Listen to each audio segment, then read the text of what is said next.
Srikalahasti driver Rayudu హత్య కేసులో నిందితుడిగా ఉన్న చంద్రబాబు సంచలన విషయాలు బయటపెట్టారు. తాము ఈ కేసు నుంచి బయటపడడం ఖాయంగా చెప్పారు ఆయన.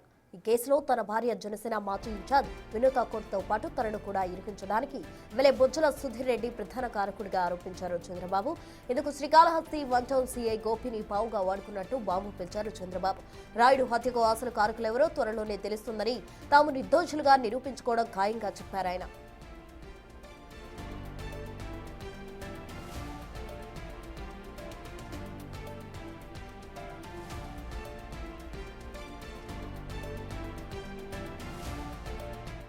అవసరంగా హత్య కేసుకు ఏమేమి ప్రైమా ఫేషియల్ కావాలి, హత్య కేసుకు ఏమేమి స్టోరీ కావాలో వాళ్లకు నచ్చినట్లు ఒక స్క్రిప్ట్ రెడీ చేసుకొని శ్రీకాళహస్తి నుండి 1 town CI Gopi Chennai 7 waves police స్టేషన్కి వచ్చి మరి అక్కడ ఏమేమి మంతనాలు చేసి మా పేర్లు ఎఫ్ఐఆర్లో యాడ్ చేయక ముందే, మేము రిమాండ్కి వెళ్ళక ముందే చెన్నై పోలీస్ కమిషనర్ రాత్రి 10 గంటలకు ప్రెస్ మీట్ పెడితే శ్రీకాళహస్తి ఎమ్మెల్యే బొజ్జల సుధీర్ రెడ్డి మధ్యాహ్నం 1 గంటకే ప్రెస్ మీట్ పెట్టి మా రిమాండ్ రిపోర్ట్ బయటకు వచ్చింది. మేము రిమాండ్కి వెళ్ళిన మరుసటి రోజు. కానీ మేము రిమాండ్కి వెళ్ళక ముందే, మేము కోర్టుకి వెళ్ళక ముందే స్క్రీన్ ప్లే డైరెక్షన్ ఈయనే చేస్తున్నట్లు ఎమ్మెల్యే బొజ్జల సుధీర్ రెడ్డి హడావిడిగా మా ఇష్యూ కోసమే ప్రెస్ మీట్ పెట్టి పిన్ టు పిన్ ఈయనే దగ్గరుండి చూసినట్లు, లేకుంటే ఈయనుండే దగ్గరుండి రిమాండ్ రిపోర్ట్ రాయించినట్లు కొన్ని విషయాలు పబ్లిక్ గా లైవ్ ప్రెస్ మీట్ ద్వారా చెప్పింది మీరందరూ చూసింటారు. చెన్నై కమిషనరే ఏం చెప్పాలో అర్థం కాకుండా ఉంటే అదే కాళహస్తి ఎమ్మెల్యే బొజ్జల చూసినట్టు కేసు గురించి మాట్లాడడంలోనే అసలు విషయం తెలిసిపోతుందని అన్నారు చంద్రబాబు. ఈ విషయాలు ఎప్పుడు ఎలా బయట పెట్టాలో అలా చేస్తామని హెచ్చరించారు ఆయన.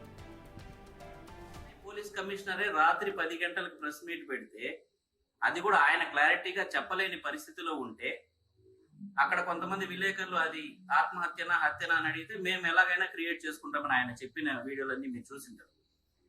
ఇక్కడ శ్రీకాళహస్తి ఎమ్మెల్యే ప్రెస్ మీట్ పెట్టి మరి ఇటు వెళ్ళారు, అటు వెళ్ళారు, అట్లా చేశారు, ఇట్లా చేశారని ఈయన చెప్పాడంటే ఈయన అక్కడ పోలీసులకి స్క్రిప్ట్ ఇచ్చాడా, ఈయన ఇక్కడ నుంచి సిఐని పంపించి అక్కడ ఏమేమి డ్రామాలు ప్లే చేశాడు, ఏమేమి విషయాలు ప్లే చేశాడు అన్ని విషయాలు మాకు తెలుసు. అది మేము సందర్భం వచ్చినప్పుడు కేసు ఇన్వెస్టిగేషన్ ఉంది కాబట్టి మేము దాని గురించి మాట్లాడాలనుకోవడం. ఆ కేసు పూర్తిగా ఆ కేసులో మేము ఇన్నోసెంట్స్ అని ప్రూవ్ చేసుకున్న తర్వాత ఏమేమి బ్యాక్గ్రౌండ్ విషయాలు ఈ వ్యక్తి చేశాడో, ఇతను ఉండేది చెన్నై, ఇతని బిజినెస్లు చెన్నై, ఇతని లావాదేవీలు చెన్నై, ఇతనికి ఉన్న ప్రాబల్యంతో అక్కడ ఏమేమి పనులు చేశాడో మా అందరికీ తెలుసు. అది మేము ఎప్పుడు బయట పెట్టాలో అది పెడతాం. ఒక డెడ్ బాడీని ఇక్కడి నుంచి చెన్నై వరకు తీసుకెళ్లడం అంత తేలికైన విషయం కాదన్నారు రాయుడు హత్య కేసు నిందితుడు చంద్రబాబు. అది కూడా 20 సీసీ కెమెరాలు కావు. కాల్చిన అత్యంత రద్దీ ప్రాంతంలో ఒక మృతదేహాన్ని తీసుకెళ్లి పడేస్తారా ఎవరైనా? 5వ తరగతి పిల్లాడిని అడిగినా ఈ విషయంలో నిజమేంటో చెప్పేస్తాడని అన్నారు చంద్రబాబు. తమ డ్రైవర్ను చంపలేదని అన్నారు వినూత కోట భర్త చంద్రబాబు.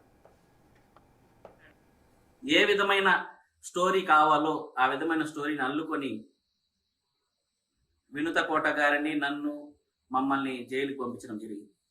నిజానికి మా దగ్గర పనిచేస్తున్న డ్రైవర్ రాయుడుని మేము హత్య చేయలేదు, మేము తీసుకెళ్ళి అక్కడ వేయలేదు.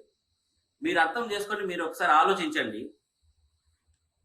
ఆంధ్రాలో ఒక వ్యక్తిని హత్య చేస్తే ఇక్కడ నుంచి 150 కిలోమీటర్లు ట్రావెల్ చేసి చెన్నై, అంత పెద్ద మహానగరం చెన్నై నడి బొడ్డున, చెన్నై సిటీ సెంట్రల్, ఆ వ్యక్తి బాడీ ఎక్కడ దొరికింది పోలీసుల కంటే అక్కడ నుంచి 500 మీటర్లు వెళ్తే హైకోర్టు ఉంటుంది, అక్కడ నుంచి 500 మీటర్లు ఉంటే చెన్నై సెంట్రల్ రైల్వే స్టేషన్ ఉంటుంది, అక్కడ నుంచి 500 మీటర్లు ఉంటే సెక్రటేరియట్ ఉంటుంది. సిటీ సెంట్రల్ దగ్గర దాదాపు 20 కెమెరాలు ఉన్న CCTV footage, surveillance 360 degree surveillance ఉన్న పోల్స్ దగ్గరలో ఒక వ్యక్తి శవం దొరుకుతుందంటే 5వ క్లాస్ చదువుకున్న పిల్లోడైనా దీనికంటే బెటర్ గా ప్లాన్ చేస్తాడు. ఏమైనా నిజంగా ఇలా జరిగి ఉంటే మీరు ప్రజల్ని ఆలోచించమని చెప్తున్నా, మీడియా మిత్రులకి నేను చెప్తున్నా.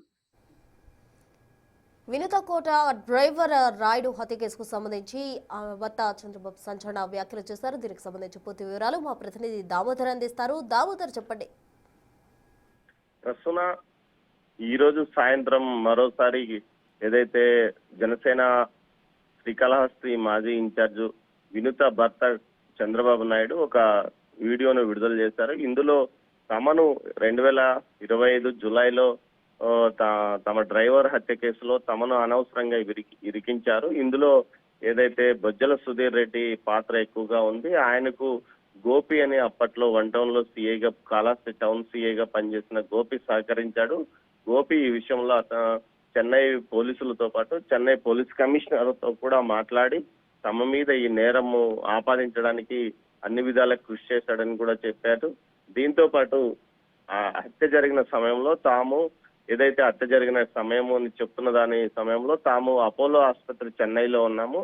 తమ మామ ఆరోగ్యం ఏదైతే కోట వినుత ఆరోగ్యం సరిగా కోట వినుత తండ్రి ఆరోగ్యం సరిగా లేకపోవడంతో అతని చికిత్స కోసం అక్కడ ఉన్నాము. అక్కడ సీసీ ఫుటేజ్ లో తమ విజువల్స్ ఉన్నాయి. అదేవిధంగా అందుకు సంబంధించిన రికార్డ్స్ కూడా వారు పోస్ట్ చేశారు.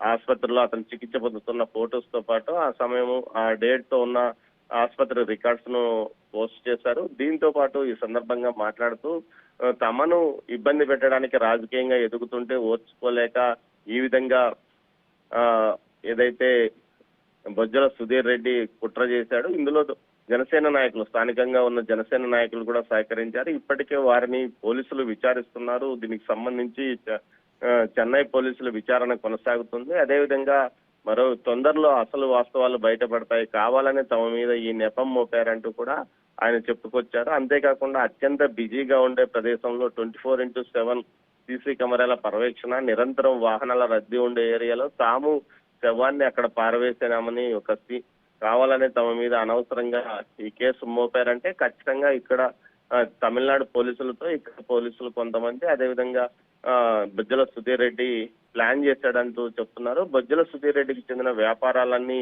చెన్నై కేంద్రంగానే జరుగుతాయని, అందువల్ల అతనికి అక్కడ ఆ ప్రాంతం అంతా కొట్టిన పిండి ఆ ప్రాంతంలో అతనికి ఉన్న పరిచయాల వల్లనే తమను ఈ విధంగా కేసులో ఇరికించాడని చెప్పుకొచ్చున్నారు. నిజాలు బయటపడతాయి, ముఖ్యంగా సత్యమేవ జయతే అంటూ కూడా చెప్పుకొచ్చారు. మొత్తం మీద ఈ కేసుకు సంబంధించి ప్రస్తుతం ఏదైతే తమిళనాడులోని 7 హిల్స్ పోలీసులు వారం రోజుల క్రితం శ్రీకాళహస్తిలోని జనసేన నాయకులను పేట చంద్రశేఖర్ అతని సోదరుడితో పాటు శ్రీకాళహస్తి ఆలయ ధర్మకర్తల మండలి చైర్మన్ ఇతను కూడా జనసేన నాయకుడు కొట్టే స్థాయిని కూడా విచారించారు.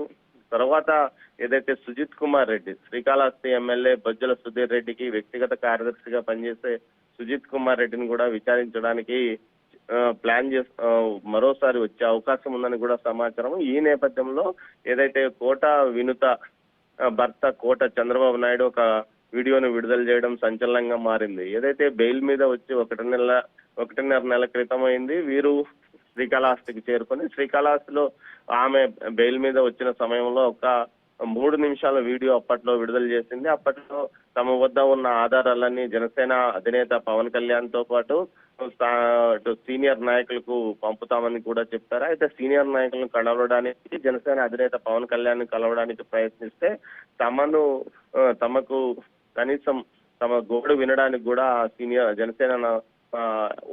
జనసేనలోని హైకమాండ్ అనుమతించలేదంటూ కూడా చెప్పుకొచ్చిన నేపథ్యం. మొత్తం మీద ఈ జనసేన నాయకుల కుట్ర వల్లనే జనసేన నాయకులు కూడా ఏదైతే బొజ్జల సుధీర్ రెడ్డితో కలిసి ఈ కుట్రకు పాల్పడ్డారంటూ కూడా చెప్పుకొచ్చారు. మొత్తం మీద ఈ కేసుకు సంబంధించి పూర్తిగా సమగ్ర దర్యాప్తు బయటపడుతుంది. ఖచ్చితంగా తాము నిర్దోషులు అన్న విషయం ప్రజలందరికీ కూడా తెలుస్తుందంటూ కూడా ఏదైతే చంద్రబాబు నాయుడు చెప్పుకొచ్చారు ప్రస్తుతం. Right Damodar, thank you.